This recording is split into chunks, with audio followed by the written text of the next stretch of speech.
마가복음 12장 13절로 27절.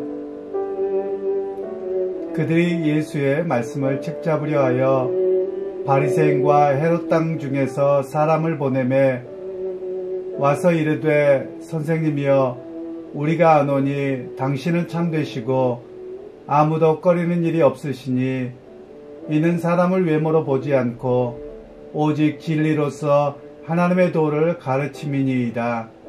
가이사에게 책임을 바치는 것이 옳으니이까 옳지 아니이까?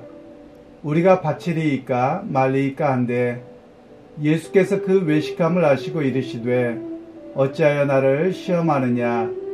데나리온 하나를 가져다가 내게 보이라 하시니 가져왔거늘 예수께서 이르시되, 이 형상과 이 글이 누구의 것이냐? 이르되 가이사의 것이니이다. 이에 예수께서 이르시되, 가이사 것은 가이사에게, 하나님의 것은 하나님께 바치라 하시니 그들이 예수께 대하여 매우 놀랍게 여기더라. 부활이 없다는 사두개인들이 예수께 와서 물어 이르되, 선생님이여, 모세가 우리에게 써주기를 어떤 사람의 형이 자식이 없이 아내를 두고 죽으면 그 동생이 그 아내를 취하여 형을 위하여 상속자를 세울지니라 하였나이다. 칠형제가 있었는데 마지가 아내를 취하였다가 상속자가 없이 죽고, 둘째도 그 여자를 취하였다가 상속자가 없이 죽고, 셋째도 그렇게 하여 일곱이 다 상속자가 없었고 최후의 여자도 죽었나이다. 일곱 사람이 다 그를 아내로 취하였으니 부활 때 곧 그들이 살아날 때에 그 중에 누구의 아내가 되리이까? 예수께서 이르시되, 너희가 성경도 하나님의 능력도 알지 못함으로 오해함이 아니냐? 사람이 죽은 자 가운데서 살아날 때에는 장가도 아니가고 시집도 아니가고 하늘에 있는 천사들과 같으니라. 죽은 자가 살아난다는 것을 말할진대, 너희가 모세의 책 중 가시나무 떨기에 관한 글에 하나님께서 모세에게 이르시되, 나는 아브라함의 하나님이요 이삭의 하나님이요 야곱의 하나님이로라 하신 말씀을 읽어보지 못하였느냐? 하나님은 죽은 자의 하나님이 아니요 산 자의 하나님이시니라. 너희가 크게 오해하였도다 하시니라. 오늘 말씀은 사람의 꾀보다 하나님의 지혜로 라는 제목으로 함께 말씀을 나누겠습니다. 오늘 본문에는 이제 바리새인들과 헤롯 땅의 사람들이 예수님에게 보내어서 세금 문제를 가지고 예수님을 시험하는 내용입니다. 이 본문에 대한 배경을 여러분들이 잘 이해하셔야지 이 본문에 대한 오해가 없습니다. 우리는 보통 이 본문을 이해하면서 어떻게 읽어버리냐면, 세상은 세상대로 다스리고 교회는 교회대로 해서 정교 분리를 해야 된다, 이런 의미로 읽습니다. 그리고 또 뉴스에도 보니까 교회는 세상 일에 간섭하지 말고 세상은 교회에 간섭하지 말라, 이런 것으로 이야기가 되어지는 것 같습니다. 그런데 이 본문에 대한 그 배경을 잘못 이해하고 또 예수님의 메시지의 의도를 잘못 이해해서 그렇게 해석을 하고 있는 모습입니다. 먼저는 우리가 바리새인과 헤롯 땅에 대한 이해를 좀 할 필요가 있습니다. 바리새인들이 언제부터 시작되었는 것으로 일반적으로 알려져 있느냐면, 이 남유다 백성들이 바벨론 포로 끌려갔을 때 그들이 이제 회당을 중심으로 모입니다. 그리고 나서 그들이 이제 1차에서 3차까지 포로 귀환을 하게 되는데, 2차에 귀환했던 사람 중에 리더가 선지자였죠. 바로 그를 통해서 훈련되어졌던 이들이 있는데, 말씀으로 돌아가자라는 시작이 바로 말씀 회복운동을 시작했던 사람들이 바리새인으로 알려져 있습니다. 그러니까 이들을 통해서 우리가 기억할 것은, 그들이 처음에 출발은 좋았는데 시간이 오래되고 대를 이어가면서 그들이 율법에 대한 이해를 잘못 가는, 너무나도 뭐라고 할까요? 이런 것까지 지켜야 되나? 또 이거는 이래야 된다, 저래야 된다. 예를 들면 물을 마실 때 오른손으로 마시고 왼손으로 마시는 게 옳으냐, 이런 쓸데없는 논쟁까지 가버리는 것이 이 바리새인들의 한계였고 문제였습니다. 그리고 나서 나중에 이 바리새인들이 좀 어떤 일을 하냐면요. 이 이스라엘 백성들, 유다에서 그들의 독립운동이 일어납니다. 그래서 이 독립운동들이 일어난 사람들을 하시딤이라고 해서 거룩한 사람들이란 뜻인데요. 특별히 그 로마가 압제하기 이전에 바로 헬라 제국이 이루어졌을 때 셀류크 왕조라고 해서 지금의 이스라엘 백성 위쪽에서 커다란 나라라기보다도 헬라 제국이 4개로 나누어지는데 그때 당시에 서로가 자웅을 겨루면서 제국을 하겠다 이러면서 왕국이 생깁니다. 그것을 셀류크 왕조라고 하는데 그 셀류크 왕조에서 에피파네스 4세라고 하는 사람이 이 애굽을 치러 갔다가 못 치니까 속상해서 예루살렘을 들어가 버립니다. 그래서 예루살렘에 들어가서 원래 거기는 종교 도시로서 예외를 두는 것이 당시에 약속된 것이었는데 예루살렘에 들어가서 성전에까지 들어갑니다. 그리고 성전에 제단을 헐고 그리고 거기에 돼지 피를 붓는 그런 사건이 벌어졌습니다. 그러니까 하나님의 성전을 모독하는 사건이 벌어졌던 것이죠. 그것에 대해서 분개해서 마카비라고 하는 시골의 제사장이 하나님의 거룩함으로 일어나야 된다라고 해서 나라를 잠깐 세웁니다. 그런데 그 나라를 가리켜서 하스모니아 왕가라고 합니다. 그리고 성경에 나올 때 보면 이들에 의해서 나라가 세워지기 전에 예루살렘 성전을 정결케 하는 사건이 나오지요. 바로 그것을 가리켜서 수장절이라고 합니다. 즉 성전을 물로 깨끗하게 씻기고 하나님 앞에 거룩함으로 다시 봉헌한 날이었죠. 바로 그것에 함께했던 사람들이 누구냐면 바로 바리새인들입니다. 그에 비해서 이 헤롯 땅 사람들은 정반대의 길을 갑니다.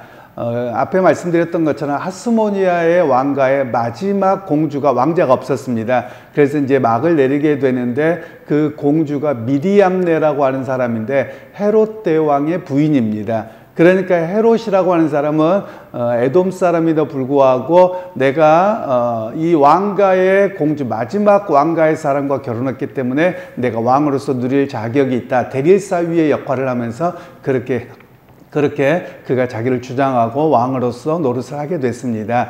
그런데 이 헤롯 땅의 사람들은 어떻게 하느냐 하면 이 헤롯과 함께 헬라 제국을 따라서 갑니다. 그래서 여기를 통치하면서 이스라엘 백성들의 옷을 입지 말라. 그리고 할례도 금합니다. 그리고 모든 것을 다 이 헬라 제국, 그리스 제국의 흉내를 내고 이름도 바꿉니다. 예를 들면 우리나라의 일제강점기에 창씨 개명을 한 것처럼 이름을 바꾸어서 헬라식으로 부르게 합니다. 그런 일들을 행했던 사람들이 바로 이 헬라파 사람들입니다. 그러니까 이 헤롯 땅 사람들인데 이 헤롯 땅 사람들은 우리 입장에서 보면 이해가 안 되는 것이죠. 왜냐하면 바리새 사람들은 독립투사들이었고 그리고 헤롯 땅 사람들은 일제의 앞잡이들이었습니다. 조금 심하게 좀 이야기하면 이런 상황입니다. 그런데 이들이 예수님에게 나올 때는 손을 잡고 와서 예수님을 공격하는 상황이 벌어진 겁니다. 그러니까 이해가 안 되는 것이죠. 그러면 이것이 무엇이냐면요. 예수님께서 자기들의 기득권을 위협한다고 생각했기 때문에 그러합니다. 그러니까 서로가 적대하는 사람들이에요. 서로가 절대 같이 할 수 없는 사람들인데 자기들도 각자의 기득권을 유지하고 있었는데 그것을 빼앗아 가는 것으로 예수님을 이해했기 때문에 오히려 예수님에게 공격하고 왔던 내용들이 이 본문입니다.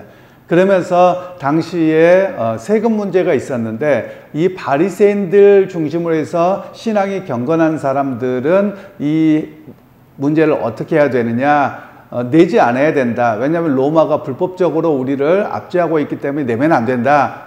이런 입장이었고요. 또 헤롯 땅을 중심으로 하는 수많은 사람들은 당연히 내야 되는 것이다. 이렇게 첨예하게 다투고 있었던 내용들이죠. 아마도 여기에 올 때는 그러면 예수님이 어느 편을 들게 되면 예수님이 그들의 논쟁에 말리게 되는 것이거든요. 예를 들면 세금을 내지 말라 이렇게 이야기를 한다면 로마에 다스리고 있으니까 로마에 반대하는 그런 위험 인물이 되는 것이죠. 시국사범이 되는 것이죠.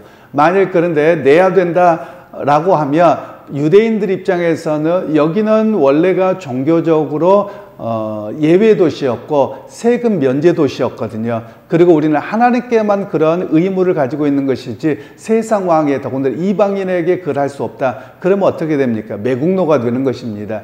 그러니까 이것을 노리기 위해서 예수님에게 질문을 하고 예수님을 깎아내리고 시험에 들게 하기 위한 질문이었던 것입니다. 그때 예수님께서 당시에 통용되고 있었던 돈이 데나리온이라고 하는 돈입니다. 그러니까 유대 땅에서는 두 개의 돈이 통용이 되고자 있었는데 성전에서만 사용되는 돈은 세켈이라고 하는 돈이고요. 그리고 일반적으로 시장에서나 유통되고 있는 돈은 데나리온이었습니다. 그래서 이것을 가져와 봐라 라고 합니다. 그러면서 그들에게 여기에 누구의 얼굴이 세워졌느냐 라고 했더니 황제의 얼굴이 새겨져 있습니다. 이렇게 이야기를 한 것이죠. 그랬더니 예수님께서 하나님의 것은 하나님에게, 가이사의 것은 가이사에게 이렇게 이야기를 하시는 겁니다. 그러면 이것을 자기 뜻대로 해석하는 겁니다. 그러면 교회당에서 드려지는 돈은 교회 걸로, 그리고 성전에서, 그리고 세상 밖은 세상대로 살아도 되는구나, 이런 이야기로 잘못 알아들었습니다. 그런 의미가 아닙니다. 즉 이 메시지는 유대인들의 고백이 무엇이냐면 모든 창조주요 구속주요 세상을 통치하신 분이 하나님입니다. 이 고백 속에 있었던 거예요. 그런데 이들에게 이 이야기를 하는 것은 뭐냐면 너희의 신앙은 뭐냐라는 겁니다. 그래서 가이사의 것은 가이사에게라는 말은 가이사조차도 하나님께서 허락하셔야지 그가 통치할 수 있는 왕이 되는 것인데 과연 너희는 지금 무엇을 가지고 논쟁하느냐는 겁니다. 세금을 내라 말라 이야기가 아니라 너희의 진짜 왕은 누구냐. 너희의 고백은 실제로는 하나님이라고 말로는 하는데 진정 너희는 이 세금 문제를 가지고 나를 시험하는 것은 세상 왕이 더 높은 것처럼 하나님과 세상을 마치 비교하는 것처럼 비교 대상으로 너희가 이야기하는데 그것이 옳으냐라고 질문을 하는 것입니다. 왜냐하면 세상의 왕과 하나님은 비교할 수 없는 것인데 지금 이들은 이렇게 삶의 문제를 가지고 와서 질문하고 있었던 것입니다. 그러니까 예수님은 세금을 내라, 세금을 내지 말라 이런 이야기로 말씀하고 계시지 않은 겁니다. 오히려 너희가 진정 왕으로 여기는 분이 누구이냐, 세상의 왕이냐 아니면 하나님이냐, 오히려 이렇게 말씀하고 계셨던 내용들입니다. 그러니까 여러분 오늘 우리가 세금을 내야 되느냐 말아야 되느냐, 나라에 살아가면 당연히 내야 되는 것이죠. 예수님은 그런 문제를 가지고 이야기하지 않고 오히려 세금의 문제를 신앙의 문제, 하나님에 대한 믿음의 고백이 너희는 과연 어떤 믿음의 고백이냐, 실제로 너희의 모습을 보니까 말로만 앞서고 하나님을 온전히 하나님으로 여기지 않는 모습을 지적하고 계셨던 겁니다. 그랬더니 이제 조금 있다가 또 사두개인들이라고 하는 사람들이 나옵니다. 이 사두개인들은 제사장 가문들의 사람들입니다. 그래서 이 사두개인들은 부활을 믿지 아니하였는데 이들은 신명기 25장의 말씀을 가지고 와서 이야기를 합니다. 그것이 수원법이라고 하는 것인데요. 이스라엘 백성들이 가나안 땅에 들어갔을 때 그들이 아들이 없이 또 자녀가 없이 죽었을 때는 어떻게 하느냐, 그러면 그 형수에게 들어가서 아이를 낳아서 그 집안이 이어가게 해라 라는 이야기가 바로 이 본문의 이야기입니다. 우리가 잘 아시는 것처럼 룻기가 대표적인 경우가 됩니다. 바로 그 이야기를 가지고 와서 하는 이야기가 천국에 가면은 만일에 7사람, 이건 완전히 만일이죠. 7사람 전부 다 한 여자에게 다 들어간데 하나도 아이를 못 낳았습니다. 그럼 누구의 아내가 됩니까? 이러고 시험을 하는 것이죠. 그때 예수님께서 하시는 이야기가 너희가 하나님의 말씀을 오해한다, 잘못 이해한다, 이렇게 이야기를 하는 겁니다. 부활한 이후에는, 죽었다가 살아난 이후에는 시집가고 장가가고 그런 일들은 없는 것이다 라고 이야기를 하는 겁니다. 예를 들면 우리는 이렇게 이해를 하셔도 될 것 같습니다. 여러분들이 이제 우리가 다 세상을 떠났다가 주님 오실 때 부활하신다고 하십시다. 그러면 여러분 지금 결혼 관계가 유지되고 자녀들의 관계가 유지되느냐? 안 됩니다. 그냥 전혀 상관없는 각자 개인의 모습입니다. 그런데 우리는 여전히 이 세상의 인연과 끈으로 성경을 이해하려고 했고 부활에 대한 이해를 하려고 했던 겁니다. 그러니까 이 사람들은 뭐냐? 그러면 결혼 관계가 복잡하잖아요. 7사람인데 한 여자였으니까 이건 말도 안 되는 이야기죠. 그러면 부활이 없다. 이렇게 믿어버리게 된 겁니다. 그에 대해서 너희가 말씀을 오해하였고, 그때는 인간 세상에서 있는 인연과 여러 가지에서 묶이지 않는 그런 완전히 새로운 존재로서의 부활이 되는 것이다. 예수님은 이렇게 말씀하고 계시는 겁니다. 그러면서 하나님은 어떤 분이냐? 죽은 자의 하나님이 아니라 산 자의 하나님이다 라고 이야기를 합니다. 그래서 오늘 본문에서는 이 사두개인들도 죽은 자의 하나님에 대한 이야기는 무엇이냐면, 그들은 인간적이고 세상적인 관점에서 벗어나지 못한 그런 관점에서만 이해하고 있어서 너희는 죽은 자의 하나님을 믿느냐? 우리는 살아계신 하나님을 믿는다. 이렇게까지 예수님께서 말씀하셨던 내용입니다. 그러니까 오늘 이 본문에 대한 이해를 통해서 또 우리가 신앙생활하면서 끊임없이 싸워야 될 내용들이 있습니다. 그것이 무엇이냐면, 우리가 가지고 있는 세속적인 가치관, 또한 세상의 인연을 통해서 맺어지는 수많은 것들 중심으로 천국에서까지 가서 이어질 것으로 생각하는 것입니다. 하나님의 나라는 그 모든 것을 다 뛰어넘는 상황에서 말씀을 하고 있다라는 것이죠. 그러면서 오늘 우리에게 이 땅에 살아갈 때 어떻게 살아가느냐? 하나님에 대한 온전한 믿음의 고백 속에 살아가야 된다라는 것입니다. 제가 종종 제자훈련뿐만 아니라 설교할 때도 이런 말씀을 드렸습니다. 우리 믿음의 사람들이 가져야 될 가치관이 있습니다. 우리는 일반적으로 이제 전쟁을 경험하고 2차 세계대전을 경험하고 외국의 원조를 통해서 성공한 나라는 우리나라밖에 없습니다. 그리고 선진국에 들어간 나라는 더더구나 없고요. 그런데 여러분, 우리가 믿음의 사람들이 고백해야 될 일들이 무엇이냐면, 우리가 수많은 대통령들에 대한 이야기나 국가 정치에 대한 이야기나 많은 이야기를 할 수 있습니다. 모 대통령에 의해서 우리나라가 잘 살게 됐다. 그건 세상 사람들이 이야기를 할 수 있는 것이고요. 우리 그리스도인들의 고백은 어떤 고백이어야 됩니까? 하나님께서 우리 민족에게 은혜를 베풀어 주셨고, 하나님께서 우리나라에게 이런 복을 주셨습니다. 이 고백이 우리의 고백이 되어야만 합니다. 그런데 우리 그리스도인들조차도 이렇게 말하면서 결국 어떤 대통령 때문에 잘 살게 됐어요 라고 이야기의 결론이 맺어진다면 대통령이 하나님이라는 소리가 돼버리는 겁니다. 그러니까 이렇게 하면 안 된다라는 거예요. 바로 오늘 이 바리새인들과 헤롯 땅의 사람들이 이런 문제로 온 것이에요. 그래서 진짜 우리의 고백은 어떤 고백이 되어야 되느냐? 어떤 대통령도 결국은 다 죽음에 이르렀고 또 그 시대에 잠깐 쓰였던 인물들입니다.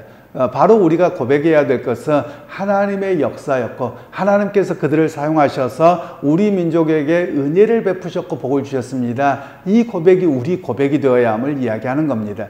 그러니까 여러분, 결국은 삶의 문제, 경제의 문제, 이런 것들에 머물러 있는 우리의 신앙이 아니라 그것 위에서 역사하시고 우리에게 은혜 베푸셨던 하나님에 대한 믿음으로 나아가도록 하는 것이 오늘 본문의 이야기인 것이지요.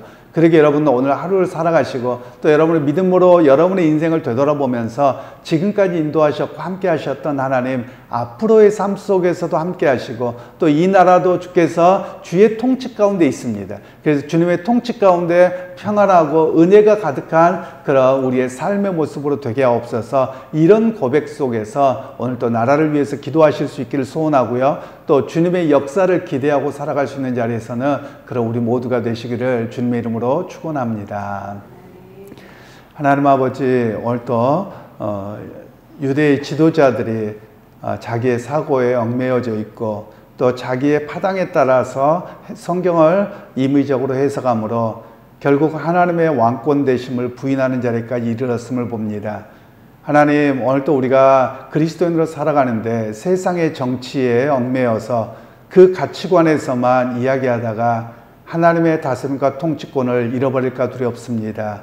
하나님, 오늘 또 우리가 깨어 있어서 세상의 통치는 하나님의 손 아래에 있는 것이고 하나님의 허락 가운데 있는 것을 고백하면서 하나님의 도우심이 있는 그런 우리의 삶과 또 우리의 나라가 될 수 있도록 은혜 베푸시길 원합니다. 하나님, 우리가 그리스도인으로서 하나님의 인도하시고 다스림을 인정하고 고백하며 또 그 가운데 하나님 특별한 돌보심이 우리의 삶의 자리와 또한 우리의 조국과 민족 가운데 있게 하여 주옵소서. 예수님의 이름으로 기도하옵나이다.